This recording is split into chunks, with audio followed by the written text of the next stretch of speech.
Quand la vente de votre maison ou de votre appartement n'avance pas, il y a rarement une seule raison. Mais le prix joue souvent un rôle clé. Dans le sud-ouest toulousain, je rencontre souvent des vendeurs sincères, des gens posés, des gens qui ont réfléchi à leurs décisions. Au moment de vendre, ils ont pris le temps. Ils ont regardé autour d'eux, ils ont comparé et très souvent ils me disent: «À ce prix-là, je suis bien». C'est exactement là que naît ce qu'on appelle le prix de cœur.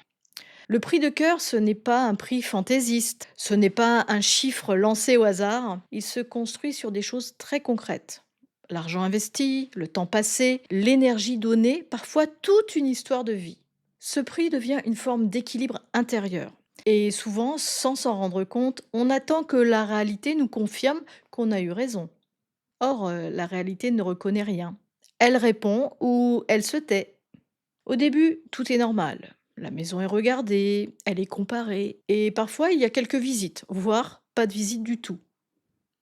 Puis les semaines passent, puis les mois, et autour de 5 ou 6 mois, quelque chose change.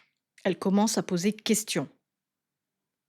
La question n'est plus vraiment est-ce que cette maison me plaît, mais plutôt pourquoi personne ne s'est positionné avant moi. Pour comprendre ce qui se joue, il faut mettre de la clarté sur quelque chose de très simple. Dans la tête d'un vendeur, il y a trois prix différents. Et tant qu'ils sont mélangés, la vente reste bloquée. Le premier, c'est le prix émotionnel. Il parle de vous, de ce que cette maison représente, les travaux, les souvenirs, le temps passé, l'implication personnelle. Ce prix n'est ni bon ni mauvais. Il sert à une chose, vous sentir respecté dans ce que vous avez vécu ici. Mais ce prix parle de votre histoire, pas de ce qui se passe en face.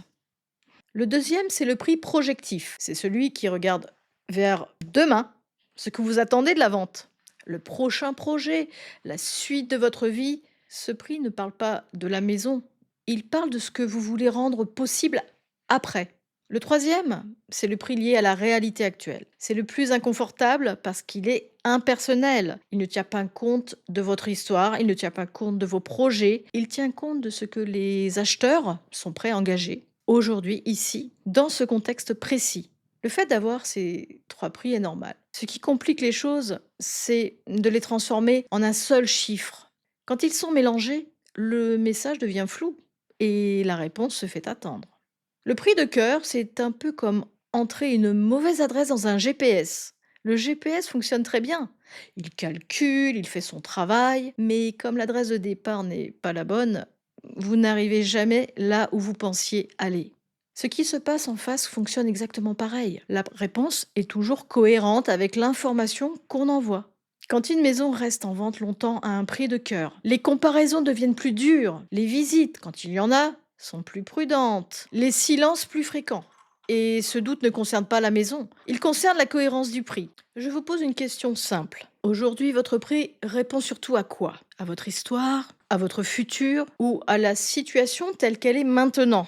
Il n'y a pas de bonne ou de mauvaise réponse. Et il y a juste un point de clarté à poser. J'ai moi-même vendu des maisons dans lesquelles j'avais mis beaucoup de moi. Je sais ce que ça fait de se dire en dessous, je n'y arrive pas. Et j'ai compris une chose, un prix de vente ne reconnaît pas une histoire, il permet simplement une rencontre ou pas. Sortir du prix de cœur, ce n'est pas se renier, c'est faire la différence entre ce que votre maison représente pour vous et ce que la réalité est prête à accueillir aujourd'hui.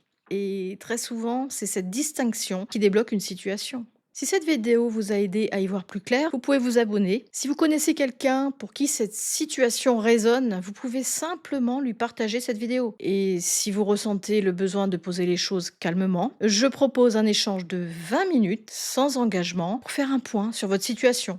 Le lien est juste en description.